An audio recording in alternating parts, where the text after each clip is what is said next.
귀한 찬양 감사드립니다. 사무엘상 9장 21절이 이렇게 기록을 하고 있습니다. 사울이 대답하여 이르되 나는 이스라엘 지파의 가장 작은 지파 베냐민 사람이 아니니까 또 나의 가족은 베냐민 지파 모든 가족 중에 가장 미약하지 아니하니까 당신이 어찌하여 내게 이같이 말씀하시나이까 하니. 베냐민 지파 기스의 아들 사울이 잃어버린 암나기 때문에 하인의 소개로 사무엘을 찾아갔을 때 자신을 도에 지나치게 환대하는 그 사무엘에게 너무 황송해서 한 말입니다. 이 대답에는 사울의 됨됨이와 그 중에서도 그의 겸손함이 그대로 묻어나는 것을 엿볼 수 있습니다. 이스라엘의 처음 왕이었기에 하나님께서는 구별하여서 사무엘에게 세우도록 하셨습니다. 그리고 그렇게 구별되어서 하나님의 인도하심으로 세워진 사람이 바로 이 사울이었습니다. 그런데 그렇게 오래 가지 않아서 사울은 처음에 그 겸손함을 잃어버렸습니다. 그리고 그의 변질된 모습 때문에 실망하신 하나님은 그의 왕위를 폐하기로 그렇게 작정하십니다. 성경 말씀의 기록에는 사울이 하나님으로부터 버림받은 몇 가지의 이유를 대략 이렇게 증거합니다. 제일 먼저 그가 범한 잘못은 엄연히 제사장이 드려야 할 하나님에 대한 제사를 본인이 제사장 대신해서 직접 드린 잘못입니다. 사무엘상 13장 8절 9절 말씀이 이렇습니다. 사울은 사무엘이 정한 기한대로 이레 동안을 기다렸으나 사무엘이 길갈로 오지 아니하매 백성이 사울에게서 흩어지는지라. 사울이 이르되 번제와 화목 제물을 이리로 가져오라 하여 번제를 드렸더니. 사울은 왕이 된 지 오래지 않아서 블레셋이 쳐들어오니까 두려움을 느꼈습니다. 전쟁을 앞두고 그래서 먼저 하나님께 제사를 드리고자 했는데 당시 사사요 선지자인 이 사무엘이 제사를 드리겠다는 그 약속한 날짜에 제때 나타나지 않았습니다. 사울은 그런 상황 속에서도 하나님을 바라보지 않고 군사들이 또 백성들이 점차 자신을 버리는 것을 보고는 인내심을 잃었습니다. 그래서 그는 왕의 권력으로 자신이 임의대로 결정하고 제사를 함부로 드렸습니다. 그것을 사무엘은 악하게 보았습니다. 물론 하나님께서도 악하게 여기셨음은 이미 기정사실입니다. 두 번째 범한 그의 잘못은 사무엘상 15장 9절에 기록된 한 사건입니다.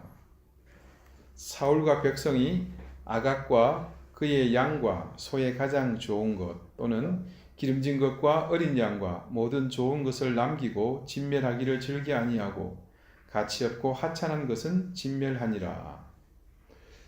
이 말씀에서만 본다면 사울은 큰 실수를 한 것으로 보이지 않습니다. 하지만 이 일이 있기에 앞서 15장 2절과 3절은 다음과 같이 증거합니다. 만군의 여호와께서 이같이 말씀하시기를 아말렉이 이스라엘에게 행한 일 곧 애굽에서 나올 때에 길에서 대적한 일로 내가 그들을 벌하노니 지금 가서 아말렉을 쳐서 그들의 모든 소유를 남기지 말고 진멸하되 남녀와 소아와 젖먹는 아이와 우양과 낙타와 나귀를 죽이라 하셨나이다 하니. 하나님은 분명 사울에게 이같이 말씀하셨습니다. 그런데도 사울 왕은 하나님의 명을 어겼고 아말렉 왕 아각을 살려주었습니다. 뿐만 아니라 동시에 금하신 탈취물들을 소유하게 됩니다. 이 뒤를 보면 길갈에 이 승리를 기념해서 사울은 어이없게도 기념비를 세우는 짓을 하게 됩니다. 사울의 이 같은 불순종의 결과를 두고서 사무엘이 책망합니다. 그러자 사울은 이렇게 대답합니다. 다만 백성이 그 마땅히 멸할 것 중에서 가장 좋은 것으로 길갈에서 당신의 하나님 여호와께 제사하려고 양과 소를 끌어왔나이다 하는지라.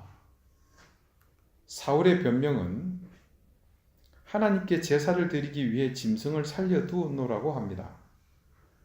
이 말은 여러분도 짐작하시겠지만 핑계에 불과합니다. 하나님의 명을 정면으로 거역했다는 것이 처음의 문제이지만 그 거역한 사실에 대해서 거짓으로 변명하는 것 또한 잘못입니다. 아말렉을 진멸하면서 정복할 때에 눈에 보기에 좋아 보이는 짐승들을 탈취하기 바쁘신 그 와중에 하나님을 생각해서 드릴 제물을 챙겼다는 말인데 이 말에는 모순이 있습니다. 그가 적어도 그 와중에 하나님을 생각했다면 무엇보다도 그분이 선지자의 입을 통해 전한 말, 모든 것을 진멸하라는 그 말씀이 먼저 떠올라야 했습니다. 지금 사울에게 있어서 모든 것을 진멸하라시는 하나님과 제물을 따로 살려놓고 구별하여 제사를 드리겠다는 대상인 하나님이 다른 분입니까? 그렇지 않습니다. 하나님은 동일하신 한 분뿐이십니다. 그는 지금 자신의 변명을 위해서 하나님의 이름을 팔고 있습니다. 자기 욕망에 눈이 어두워 탈취물을 챙기기에 급급했던 그 사실을 하나님이라는 이름으로 교묘하게 포장하여 위장하고 있을 뿐입니다. 그래서 사무엘이 이런 사울을 향해 그 유명한 말을 남깁니다. 사무엘이 이르되 여호와께서 번제와 다른 제사를 그의 목소리를 청종하는 것을 좋아하심같이 좋아하시겠나이까. 순종이 제사보다 낫고 듣는 것이 순양의 기름보다 나으니. 제사 드리고 순양의 기름을 하나님께 드리는 것보다 중요한 것이 먼저 있으니 하나님의 말씀을 듣고 따르라는 것입니다. 하나님의 말씀은 무시하고 제사만 드리겠다? 이것은 하나님이 용납하시지 않는 일입니다. 그리하여 이때 사무엘은 하나님이 이미 정하신 그 한 가지 일을 사울에게 말합니다. 사무엘상 15장 23절입니다. 이는 거역하는 것은 점치는 죄와 같고 완고한 것은 사신 우상에게 절하는 죄와 같음이라. 왕이 여호와의 말씀을 버렸으므로 여호와께서도 왕을 버려 왕이 되지 못하게 하셨나이다. 이런 일련의 일을 겪으신 하나님은 사울을 버리시기로 마음먹으셨습니다. 왜 사울에게 이런 일이 일어났던 것일까요? 왜 그의 처음 겸손함과 이 겸비함은 사라져버린 것일까요? 그에 대한 이유, 그러니까 사울의 핑계는 그 다음 15장 24절에 증거되어 있습니다. 사울이 사무엘에게 이르되 내가 범죄하였나이다. 내가 여호와의 명령과 당신의 말씀을 어긴 것은 내가 백성을 두려워하여 그들의 말을 청종하였음이니이다.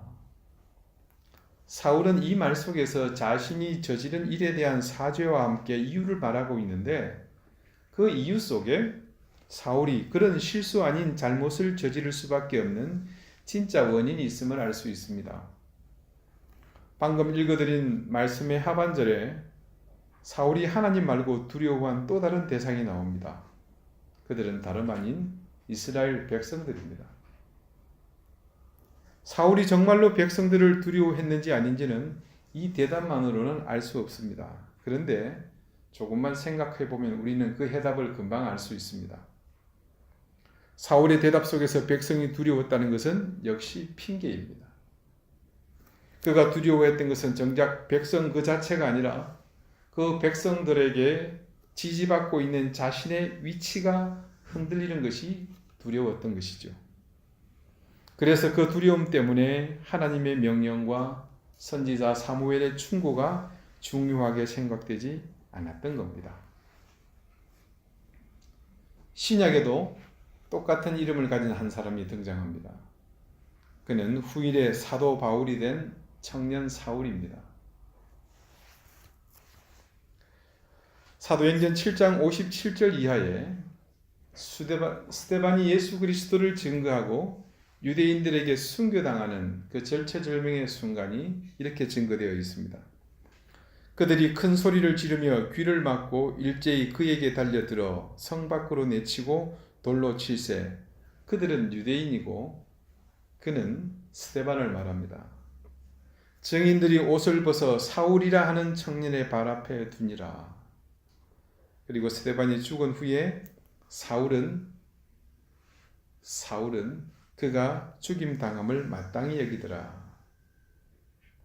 그리고 이에 그치지 않고 사도행전 9장이 또 이렇게 소개합니다. 사울이 주의 제자들에 대하여 여전히 위협과 사기가 등등하여 대제사장에게 가서 다메섹 여러 회당에 가져갈 공문을 청하니 이는 만일 그 도를 따르는 사람을 만나면 남녀를 막론하고 예루살렘으로 잡아오려 함이라.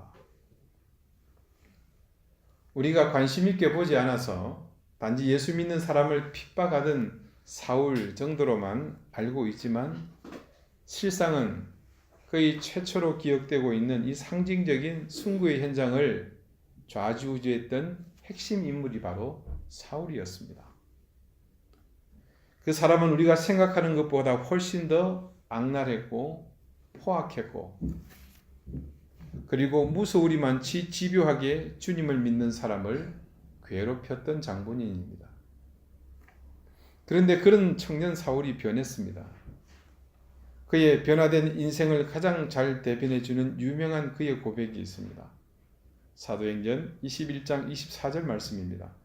내가 달려갈 길과 주 예수께 받은 사명 곧 하나님의 은혜와 복음을 증언하는 일을 마치려 하면은 나의 생명조차 조금도 귀한 것으로 여기지 아니하노라.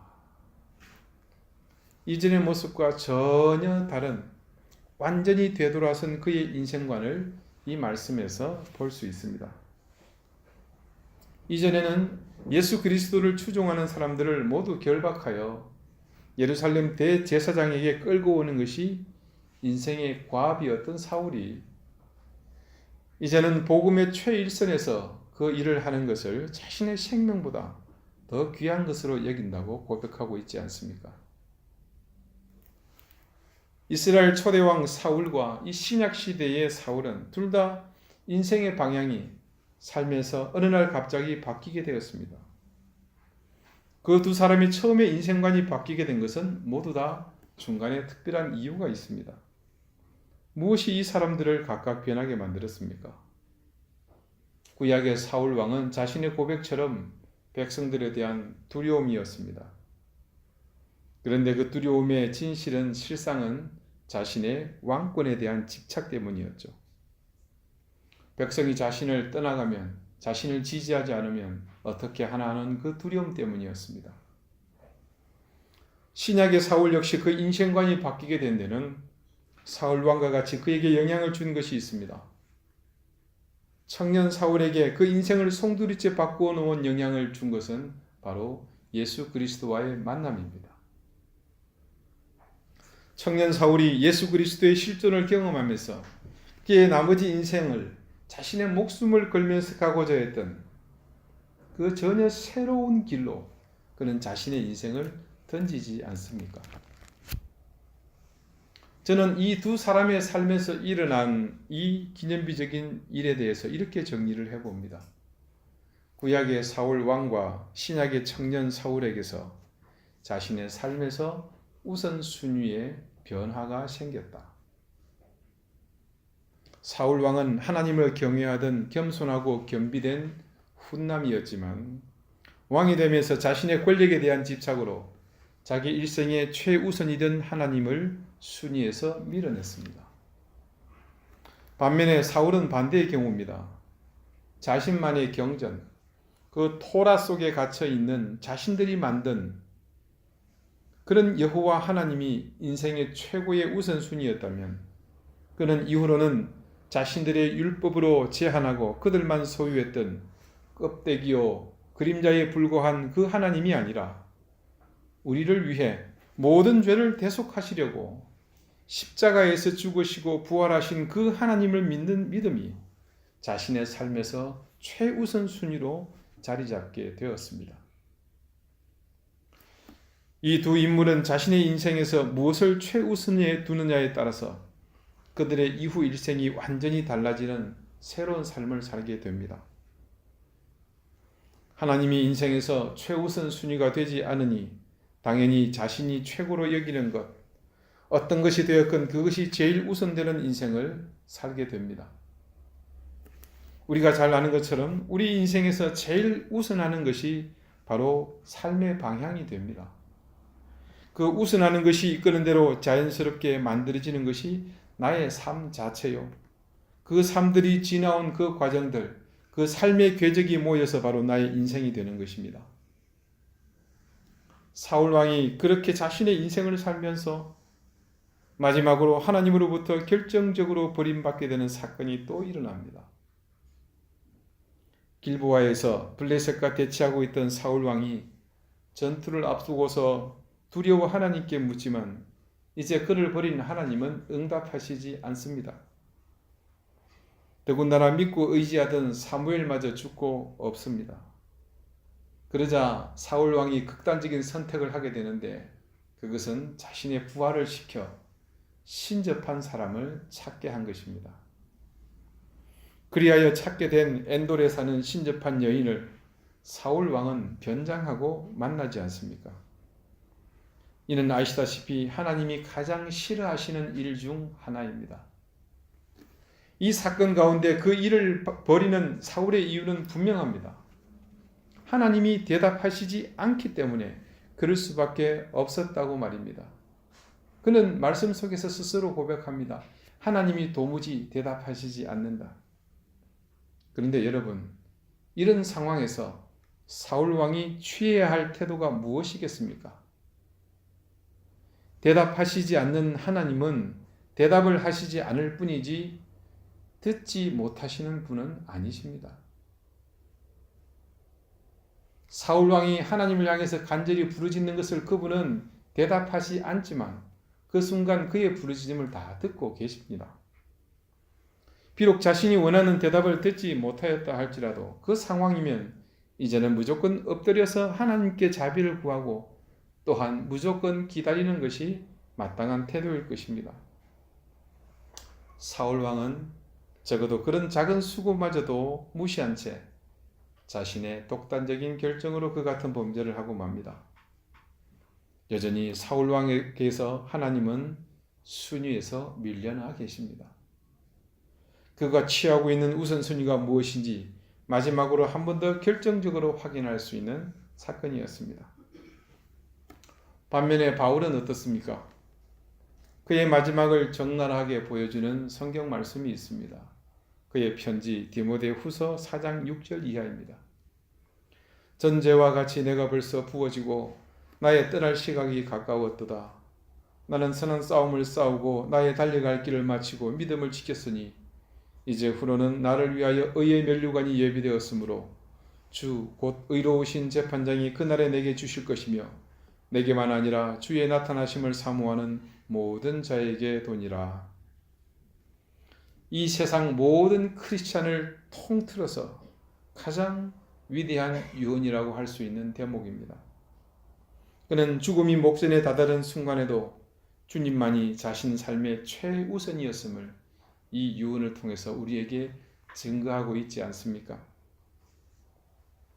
지난주 말씀의 한 자락에 우리가 의심을 하는 이유가 무엇인지를 알게 되었습니다. 그것은 주님께서 요구하시는 것을 앞에 두고 내 것과 비교하기 때문이라고 말씀드렸습니다. 주님이 원하시는 상황, 주님이 내게 가라고 하시는 곳, 내게 네가 해야 한다고 말씀하시는 것들을 두고서 나의 형편을 저울질하기 때문입니다. 그러다 보니 내 생각이 주님의 요구에 확신을 가지지 못하게 만들고 그 결과로 믿음 없이 흔들리며 바람에 따라 생겼다 사라지는 물결처럼 되는 것이라 그렇게 말씀드렸습니다. 이런 상황 가운데 있는 우리를 오늘 말씀 8절은 이렇게 정의합니다. 두 마음을 품어 모든 일에 정함이 없는 자로다. 사도 야고보가 말하는 두 마음, 이 마음 중 하나는 분명 무엇이겠습니까? 하나님을 최우선에 두는 그 마음일 것입니다. 그런데 하나님을 삶에서 최우선에 두는 그 생각이 우리의 인생의 이정표가 되고 나를 이끄는 강력한 힘이 되어서 그 목표를 따라 나가야 하는데, 그것이 내 인생의 최고의 우선순위가 되어야 하는데, 그곳에 새로운 또 하나의 마음이 가시하여 순위 다툼을 하게 된 것입니다. 그러면서 우선순위가 혼동이 되어버리는 일이 우리 삶에서 일어나게 되었습니다. 하나님이냐 또 다른 어떤 것이냐. 여러분에게서 하나님은 몇 번째 순위이실 것 같습니까? 다음에 예를 들어서 마음속으로 한번 순위를 매겨보았습니다. 여러분은 어떠신지 한번 들어보십시오. 골프, 귀찮음, 드라마, 여행, 영화, 애인, 외식, 자녀, 졸음, 친구. 가나다 순으로 열거한 겁니다. 참고로 너무 분명할 것 같은 돈과 보석류는 제외했습니다. 어느 여자 집사님이 한 번은 기도하시면서 엉엉 목 놓아 우셨다, 그렇게 말하는 것을 들은 적이 있습니다. 그 이유가 이렇습니다. 자기가 하나님 앞에 작정하고 저녁에 기도하는 시간을 세웠는데 주말에 그 시간에 하는 드라마가 너무 재미있어서 그 드라마 보는 것을 끊지 못하겠다라는 겁니다. 그래서 그 드라마 하는 주말에는 기도 시간을 못 지키는 겁니다. 그러던 어느 날 역시 드라마 실컷 보면서 깔깔거리고 잠자리에 드는데 그날따라 자꾸만 그 상황이 머릿속에서 생각이 나면서 마음이 불편해지는 겁니다. 그래서 침대에서 내려 바닥에 무릎을 꿇고 기도하면서 곰곰이 생각하는데 순간 자기 삶에서 하나님이 드라마보다 못하더라는 것을 깨닫게 된 겁니다. 그러다 보니 또 생각을 하니 이건 단순히 드라마만의 문제가 아닌 것을 깨닫게 됩니다. 자녀를 두고 생각하니 하나님은 남의 집 자식보다도 못했습니다. 동창 모임, 동호회 모임, 심지어 집에서 키우는 강아지보다도 하나님은 순위에서 밀려나 계셨다는 것을 깨닫게 된 것입니다. 영화 볼 때도 하나님은 밀려나 계시고, 맛집을 찾아갈 때도, 졸려서 낮잠 잘 때도 하나님은 여전히 자신에게서 외면당하고 계셨다는 것을 알게 되었고, 그 순간 너무나 수치스럽고 부끄러워 엉엉 울었노라, 그렇게 고백하는 것을 들었습니다. 비단 이분만의 이야기가 아니라 이분이 하는 이 고백이 곧 우리 삶의 현 주소이지 않습니까? 우리에게는 모두 하나님보다 중요하고 가치 있는 일들이 너무 많습니다. 하나님을 생각하는 일보다 더 많은 관심을 필요로 하는 일들이 우리 삶에 가득 차 있지 않습니까? 그렇게 채워진 인생에서 하나님이 최우선에 서지 못하면 그 많은 일들이 하나님과 혼재되어 우리의 인생은 방향을 상실하고 갈피를 잡지 못합니다.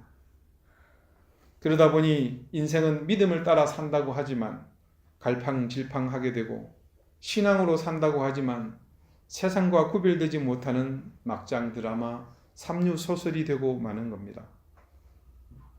그래서 두 마음을 품는다는 것을 다음과 같이 정의할 수 있습니다. 내 속에 계신 하나님과 매일 매 순간 내 상황과 여건에 따라 바뀌는 내 삶의 우선순위의 혼재다. 왜 인생이 늘 복잡합니까? 왜 어렵고 고통스럽습니까? 왜 갈 바를 알지 못합니까? 그것은 우리 인생에게서 인생의 우선순위에 혼돈이 있기 때문입니다. 하나님 안에 있으면 우리의 삶은 언제나 단순합니다. 하나님 안에서는 모든 것이 쉽고 편안합니다. 하나님 안에서는 모든 길이 언제나 뚜렷이 보입니다. 하나님이 우리를 당신의 자녀로 부르실 때 이미 그런 삶을 허락하셨기 때문입니다. 하지만 하나님을 삶의 우선순위에서 밀어내면서부터 우리는 복잡해졌고 어려워졌고 고통스러워졌고 갈 바를 알지 못하는 그런 삶을 살고 있지 않습니까? 사랑하는 여러분, 우리를 구원의 자녀로 부르신 하나님의 뜻에 조금도 의심을 가지지 마시기 바랍니다. 하나님의 인도하심만이 유일한 여러분의 인생의 방향이시기를 바랍니다. 하나님만이 여러분 인생 전체를 통틀어서 유일한 소망이시기를 바랍니다. 그 사실에 추호의 의심도 가지지 마시고 오로지 하나님만이 여러분의 인생 최고의 우선순위가 되시기 바랍니다. 당장 눈앞에 여러분을 유혹하는 어떤 상황, 어떤 조건이 있다 하더라도 흔들리지 마시고 주님만을 끝까지 바라보시는 여러분 되시기 바랍니다. 기도드리시겠습니다. 사랑하는 주님, 주님만이 내 인생의 최고의 우선순위이심을 고백합니다. 내가 연약하여 혹 유혹에 휩쓸릴지라도 주님을 최우선하여 바라보는 그 눈길이 흔들리지 않게 하여 주시옵소서.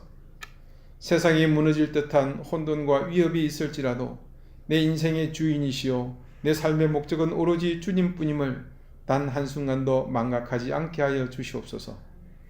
주님은 우리에게 가장 고귀한 생명까지도 내어주시며 우리를 사랑하셨다는 사실을 분명하게 기억하며 어떤 가치와 명분이 내게 오더라도 당당하게 주님만을 바라보는 그리스도인이 되게 하여 주시옵소서.